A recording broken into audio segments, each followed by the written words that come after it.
Minggu lalu saya ada sedikit nyebut tentang keributan seorang oknum pilot dengan tetangganya perihal kasus paralon pecah. Waktu itu ada yang minta ngebahas, tapi karena videonya masih baru banget, informasinya masih simpang siur, saya nggak berani daripada blunder. Tapi beberapa hari setelah itu saya menemukan artikel yang cukup lengkap dan nanti akan saya cantumkan di kolom deskripsi. Tapi akan saya sebutkan tipis-tipis supaya mungkin ada kalian yang sibuk nggak sempat baca, jadi nggak perlu repot-repot ngebaca. Akan saya pastikan kredibilitas informasi yang saya berikan ya melalui link yang ada di bawah.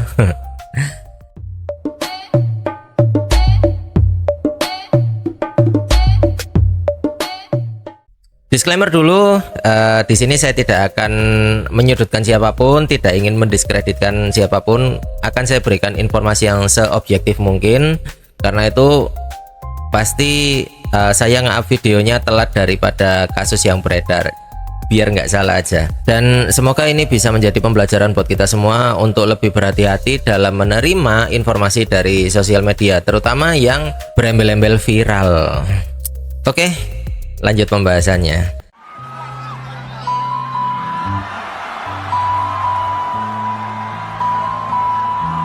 Assalamualaikum.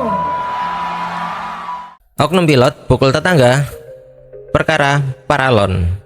Menurut kalian siapa yang salah? Pilotnya, tetangganya, atau paralonnya? Kenapa paralonnya masuk? Karena kan ini kalau paralonnya nggak pecah, nggak ada keributan. Coba paralonnya nggak ringkih. Atau mungkin itu perusahaan paralonnya bisa dituntut karena menyebabkan kericuhan. Ada aja makin hari keributan. Jadi yang video yang beredar kemarin itu kan seorang oknum pilot memukul tetangganya ya. Saya juga cukup heran kenapa harus tendensius banget nyebutnya oknum pilot. Kenapa harus profesinya yang disebut gitu loh.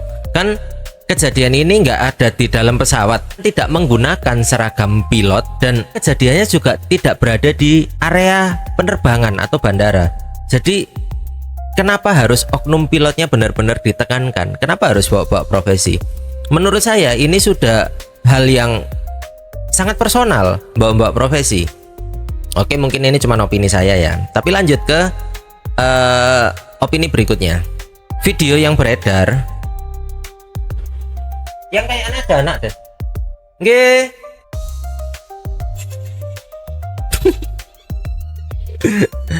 Ada anak beli dong. Sorry, ada gangguan. Free Fire. Oh, bocil FF. Sorry guys, ada bocil FF top up. Oke, lanjut opini kedua. Kalau nanti saya tunjukkan videonya, video yang beredar di sosial media itu ada jeda lumayan lama. Ada pemotongan durasi 5 menit. Banyak kejadian yang bisa terjadi di 5 menit ini. Saya tahu nggak semua orang punya banyak waktu untuk mencoba kritis dan lain-lain. Kayak bodoh amat lah tentang itu. Cuman semua orang pasti bisa marah. Semua orang pasti dengan entengnya pasti ngerespon itu dengan marah. Dan terbukti dari video yang beredar itu ada 411 komen yang marah sama Pak LPW doang, tanpa tahu atau tanpa peduli kejadian lengkapnya. Nah, setelah saya telusuri, satu artikel itu menyebutkan bahwa perselisihan ini sudah terjadi sebelum kejadian paralon. Jadi paralon ini adalah puncak dari masalah mereka berdua. Sebelumnya itu ada kejadian gini. Pak LPW itu pernah dapat tamunya itu parkir di lahan fasilitas umum yang terletak di seberang rumahnya Pak IT. Nah, Pak IT-nya nggak terima, ditegurlah Pak LPW. Dan kejadian ini nggak cuma dialami oleh Pak LPW. Menurut penuturan RT setempat, semua tetangganya itu dilarang parkir di seberang rumahnya Pak IT. Jadi Pak IT ini beranggapan bahwa seberang rumahnya itu juga lahannya dia, dan dia merasa terganggu kalau ada yang parkir di situ. Nah, kalau penuturan RT-nya ini benar, asumsi saya Pak IT ini orang yang cukup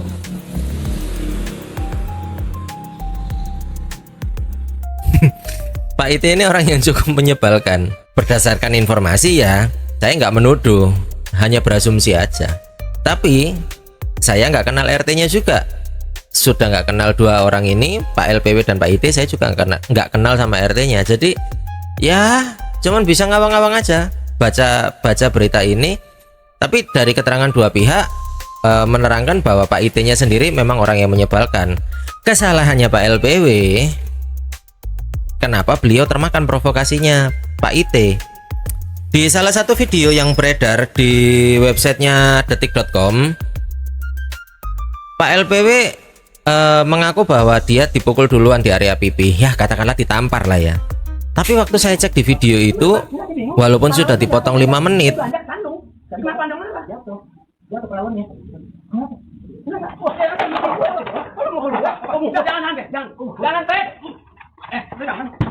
awal mula pemukulannya itu ya Pak LPW yang mukul duluan, nggak ada indikasi Pak IT yang mukul. Ya mau gimana pun netizen cuma lihat itu, oknum pilot mukul tetangganya. Kalau di video saya yang kemarin kan ngebahas tentang kelola emosi ya, di salah satu pengajiannya Pak Farudin Faiz itu ada satu topik yang membahas tentang kecerdasan emosional. Jadi di situ beliau punya satu cerita yang menganalogikan, entah ceritanya itu anekdot atau memang beneran ada kejadian. Di negara barat itu ada mahasiswa yang pinter banget, selalu dapat nilai A. Nah suatu saat dosennya itu ngasih nilai A minus. Mahasiswa ini nggak terima, pulang ke rumah, ngambil senjata api, dosennya dihabisi. Semua orang punya harapan positif dengan mahasiswa ini, tapi karena satu kejadian itu, karena satu nilai yang dianggap jelek itu, mahasiswa itu akhirnya berakhir di penjara. Berakhirlah masa depannya, yang semua orang berharap masa depannya pasti cerah ini. Lalu ada satu kisah lagi tentang Genghis Khan. Suatu hari Genghis Khan itu dalam sebuah perjalanan, dia menemukan sebuah sungai. Genghis Khan ditemani oleh elangnya, elang kesayangan yang sudah sangat terlatih. Genghis Khan haus, dia ingin minum, dia menuju ke tepi sungai. Waktu nimba air, elangnya itu apa ya bilangnya ya? Elangnya itu menampik tempat minumnya Genghis Khan, minumnya tumpah. Genghis Khan-nya heran dong, heran kaget, ini kan elang udah dilatih, udah pinter, masa ganggu kayak gini, urusan sepele ini kok kesannya elangnya ini receh banget.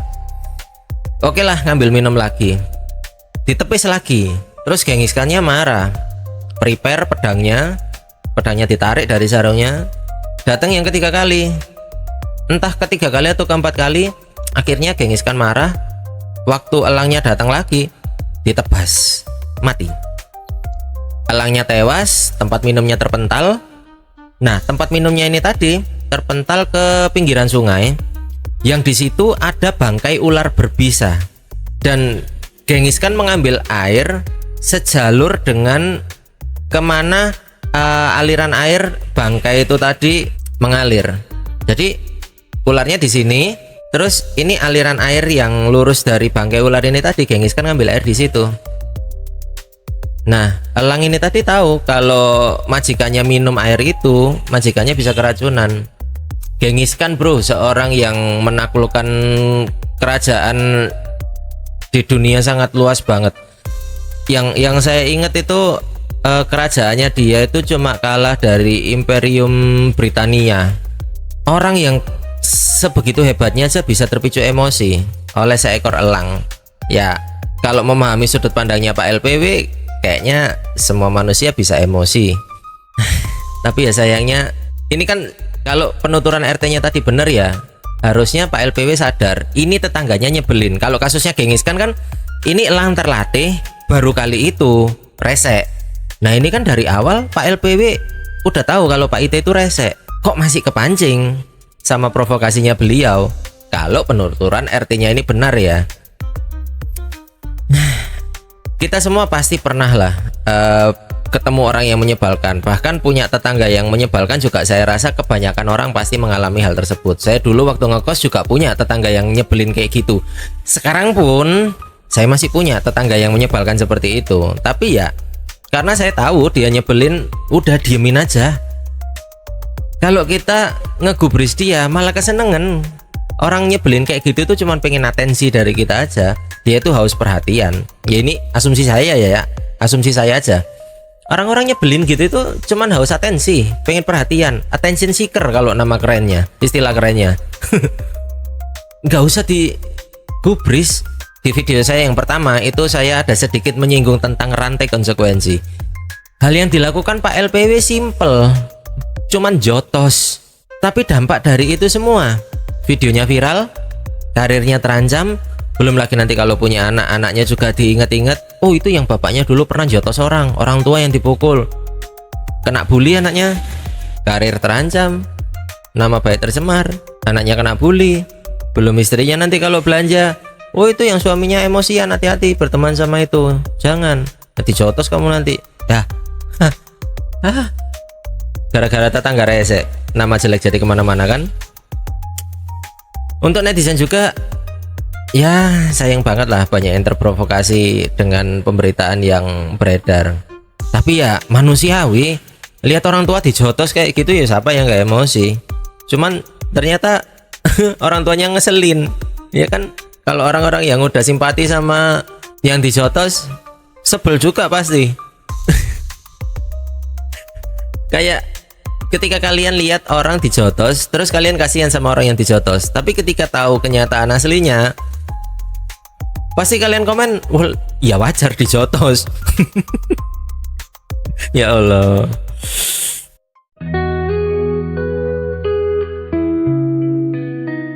Oke, untuk penutup saya mau ngebahas sedikit kasusnya Agus sedih. Agus sedih, aku sedih banget.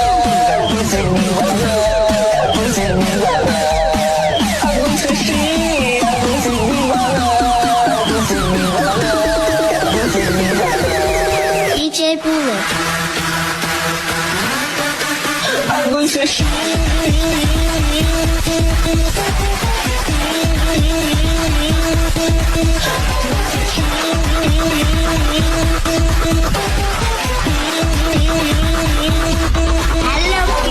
Ngerti sekarang? Ngerti dong, masa nggak ngerti? Saya nggak mau ngebahas panjang lebar. Intinya kan kasus itu gara-gara Agus dibawa Kak Pratiwi ke Bank Densu, dibukain donasi, dapat duit donasi, tapi ada ketidakjujuran di situ. Dan Kak Pratiwi akhirnya mempermasalahkan uang 90 juta sekian yang nggak jelas itu dipakai buat apa atau kemana. Nah, ini adalah contoh kecerdasan emosional yang sangat saya respect banget dari Bang Densu. Di podcastnya Om Deddy, itu Bang Densu ngomong bahwa waktu penyelesaian di awal, maaf ya, ini agak nyombongin kebaikan ya. Saya bilang, sudah Nov, biar uang yang 90 sekian juta ini kan masih dipermasalahkan sama Novi, dan wajar dipermasalahkan karena dipakai untuk hal yang lain. Nanti saya ngurus. Yuk selesai ya. Ngurus tuh maksudnya lu gantiin? Iyalah, udahlah. Tutup mata lah. Selesai ya? Udah. Wawa, makasih Bang Den. Ini, Wawa juga cengli loh. Ini surat kuasa, surat sertifikat saya kasih ke Bang Den aja ya. Sebagai bukti saya mau tanggung jawab. Jangan kasih ke Novi aja. itu keputusan yang sangat bijak. Dan ketika saya bikin video ini, Bang Densu ditantang lagi oleh pengacara Pak Alvin Lim. Ditantang dengan nominal uang 3 miliar. Saya nggak lihat beritanya detail, tapi saya nemu penjelasannya Om Deddy. Ternyata Bang Densu ditantang untuk nyiram air keras ke wajahnya Pak Alvin Lim kalau nggak salah. Nah, yang lucu itu responnya Bang Densu. Ampun Bang, saya nggak berani, uang 3 miliarnya dikasih ke Agus saja. Iya bener, daripada 3M buat taruhan, yaudah kasihin ke Agus saja. Agus butuh berobat, 3M, kalau Agus bisa sembuh, kelar urusan, nggak berpanjang-panjang lagi. Respect buat Bang Densu. Oke, sampai sini dulu pembahasan tentang kasus yang ramai kemarin itu. Ya, semoga kita semua bisa lebih bijak dalam menanggapi berita yang beredar di sosial media, terutama yang berbau viral. Mari kita menjadi masyarakat yang lebih baik dengan tidak gampang terprovokasi, tidak gampang emosi. Jadi biar terwujud benar 2045 Indonesia Emas. Karena kalau itu nanti kewujud 2045 Indonesia Emas itu, ya itu buat anak cucu kita loh. Masa sih nggak pengen kita punya anak-anak yang hidup di negara yang damai? Zaman sekarang sosial media, bahkan orang seperti saya pun bisa membuat video seperti ini. Nggak harus nunggu jadi orang gede dulu untuk sharing tentang informasi yang mengedukasi. Saya nggak ada niatan untuk edukasi, saya cuma sharing tentang informasi yang saya punya dan sedikit wawasan yang saya punya. Ya, menurut saya inilah gunanya sosial media yang sebenarnya. Ya, mungkin terlalu idealis, tapi ya coba dipikir lagi. Masa nggak pengen sih punya anak yang tumbuh di lingkungan yang baik? Kalau minjem kata-katanya Malaka Project, salam masyarakat baru. Kayaknya lupa deh bikin closing. Thank you yang sudah nonton video ini sampai habis. Semoga informasi yang saya share ini berguna. Mohon maaf atas kekurangan yang ada. Saya juga masih belajar.